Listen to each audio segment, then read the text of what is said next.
dito sa pag-abot mo. Salamat, Ra. Malipay ko na makita ang katauhan ng iyong bayan.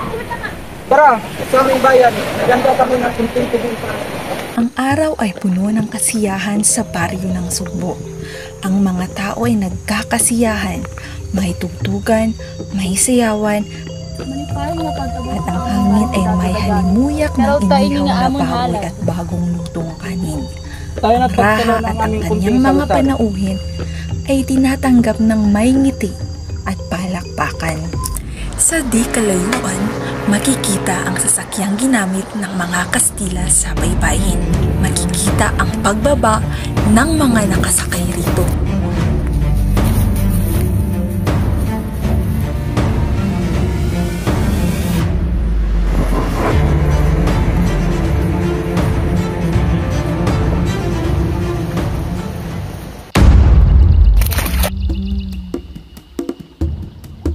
Dagami! May nakita kaming barko sa karagatan, papunta dito sa ating baybayin. Hala, anong ibig sabihin nito? Mga kasama, maghanda tayo sa anumang posibleng mangyari ngayon. Huwag kang mag-alala, Dagami. Tatanungin natin sila kung ano ang kanilang pakay. Sana hindi ito magdulot ng kasamaan para sa ating bayan. Sana nga, Ra. Sana nga. Ra, sila yung mga Kastila, di natin sila maintindihan. Ngunit, tanggapin natin ang kanilang mga mensahe.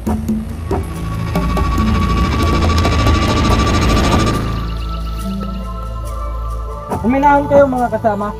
Ibaba ninyo ang inyong mga armas. Kumanay kayo. Bienvenidos mga Kastila. Salamat sa pagdating dito sa aming bayan. Ano ang inyong na? Gracias a la paz, venimos en Fancy para formalizar una alianza coste entre nuestros pueblos. Raha, sila daw ay nagtungo upang makipag-alyansa. Ang ating hangarin ay kapayapaan at pagtutulungan. Naway magdala ng kabutihan ang kasunduan ito para sa lahat. La alianza requiere fidelidad, respeto a nuestra cualquiera incumplimiento será severamente sancionado. Raha, ang alyansang ito ay nangangailangan daw ng pagrespeto at paggalang sa kanilang kapangyarihan. Ang sino man daw na lalabag sa kanilang kapangyarihan ay hahatulan ng kamatayan. Ito ang simula ng alyansa at kasunduan. Ang dugo ay unti-unting naghalo sa ilalim ng apoy. Simbolo ng pagkakaisa at banata ng mga Litenyo. Ang bawat patak ay pangako na walang tutugon sa takot at walang tatalikod sa laban. Matapos ang kasunduan, si Dagami ay umalis ng tahimik. Sa bawat hakbang pabalik ng Leyte, ramdam niya ang bigat ng paparating na unos. Alam niya ang kasunduang iyon ay hindi magdadala ng kapayapaan. Maraming salamat, Ra Katupas. Kami ay mauna na. Pabalik muna kami sa Leyte. Naway gabayan kayo ng may kapal. Maraming salamat Punong Bagayan sa mainit na pagtanggap sa amin ng aking tapat. Maraming salamat din. Naway pagkaingatan kayo ng ating mahal na Panginoon sa inyong paglalakbay. At huwag kang mahiyang bumalik sapagkat bukas ang aming bayan para sa inyo.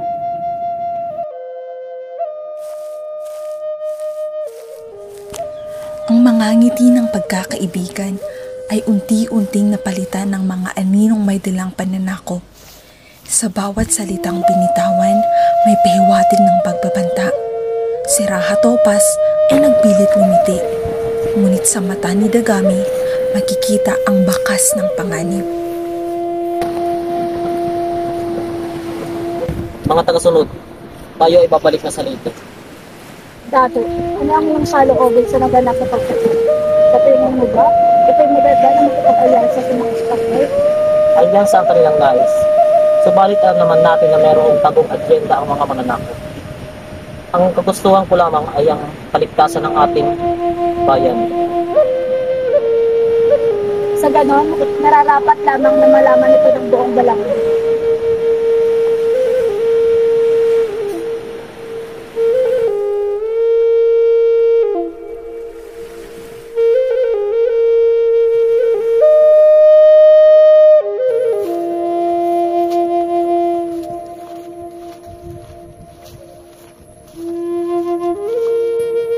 Tayo na, Miguel.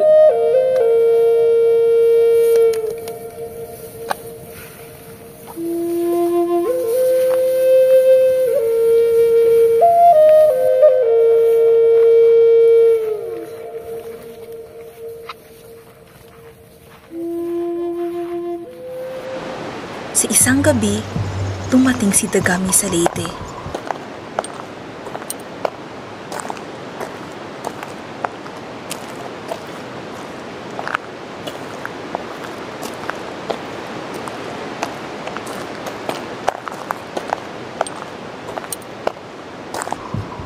Kapatid, sabihan mo mga nagtitipid, natutunan ng mga tao.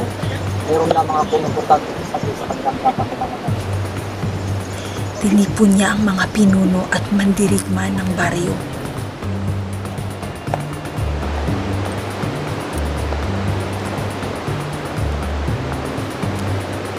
Naparating ng dagat at dapat po ng mga katauhan.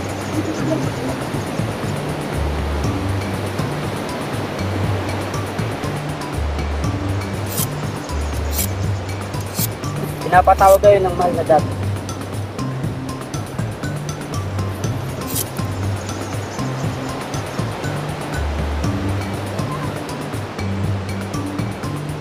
Nagtawag kayo ng mga dati.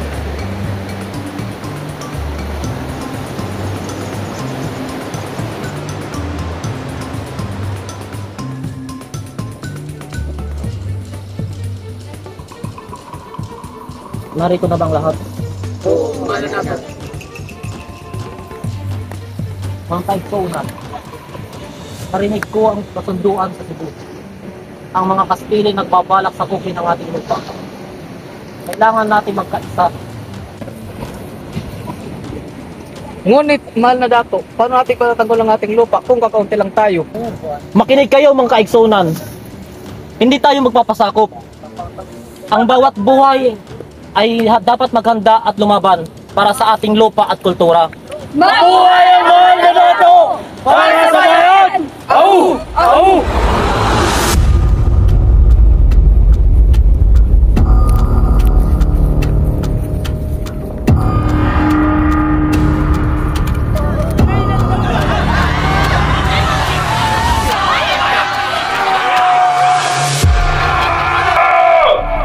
Mga kaigsunan, tapos na ang panahon ng panalangin at paghintay.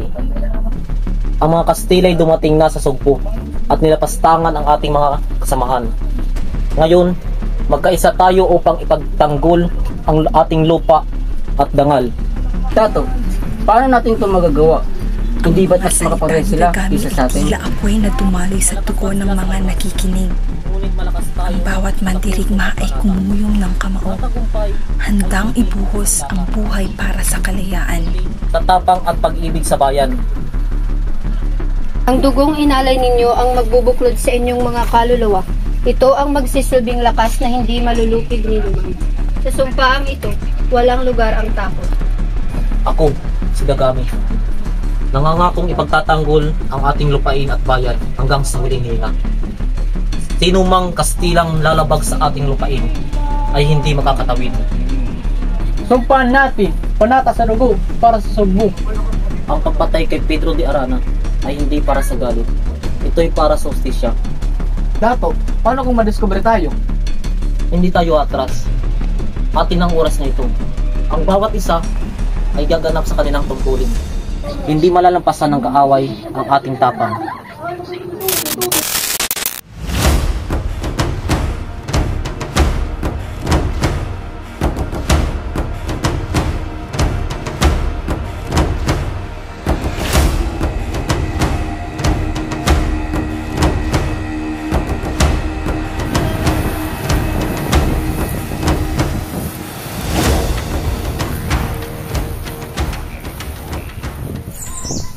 Dato, parang may parating ng Espanyol. Ganda. Okay, sila hanggang hindi bali na ang lahat.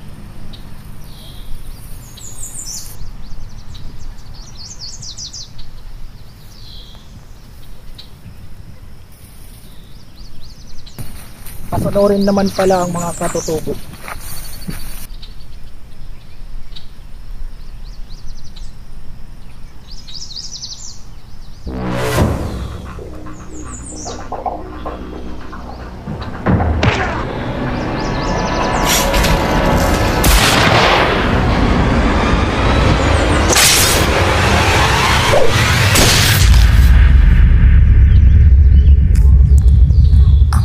pagwasak ni Pedro de Arana ay naging simbolo ng unang pagtindig ng mga Tagalite laban sa pananakop.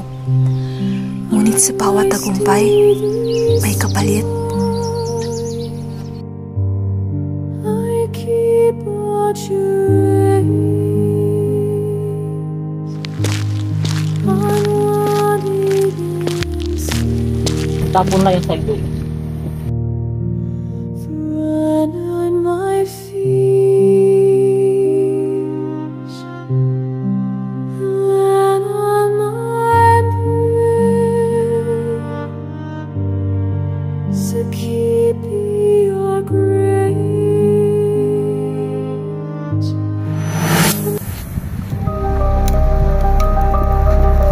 Hanapin niyo nga si Arana. Huwag ko siya uling makinag pumunta. Tara. Tara.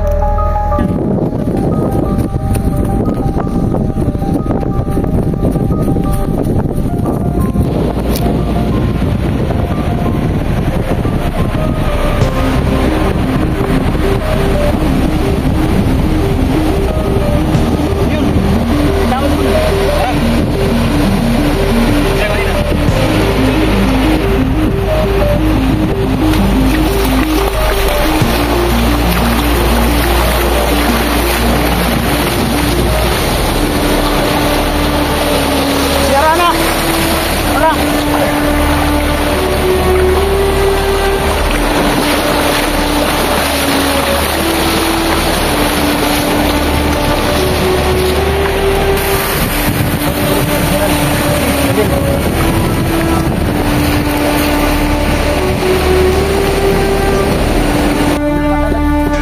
General, si Arana. Nasa dagat, tulungang utang. Tara!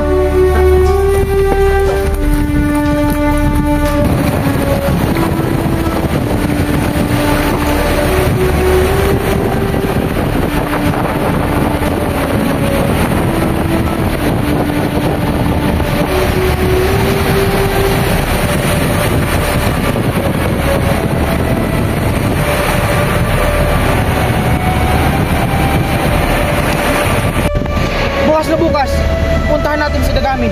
Susunod, General!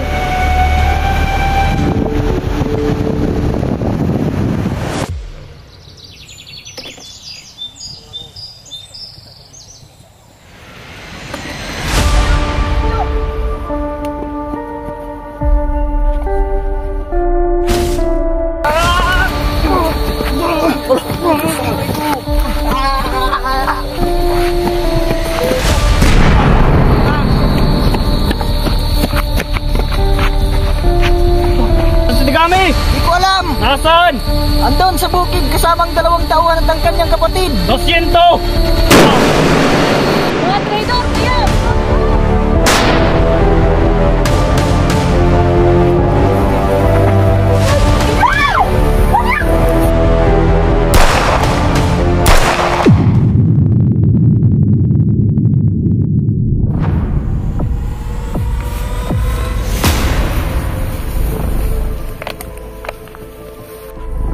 Ay mga Espanyol!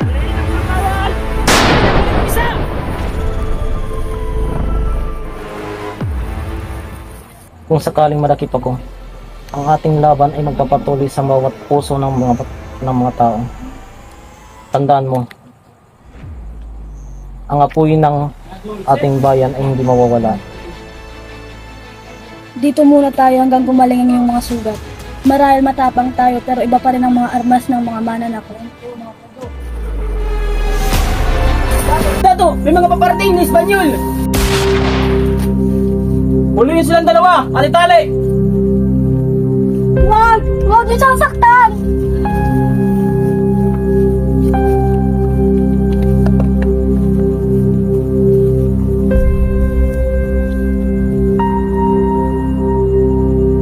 Kung ito ang magiging kapalaran namin, tatanggapin ko ito ng may dangal. Subalit, tandaan nyo, ang bayan namin ay lalaban kahit wala ako. Kapitan, dali niyo sila dito!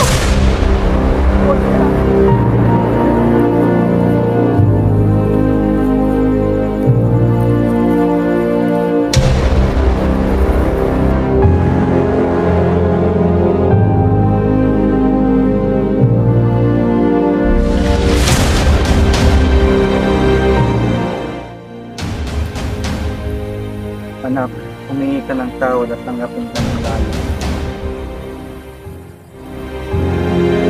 Dawal, bigay mo sa akin ito.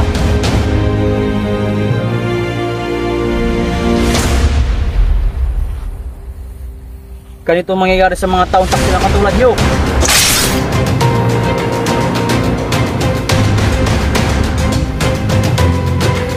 Ganito ang mangyayari sa mga taong sa Espanya.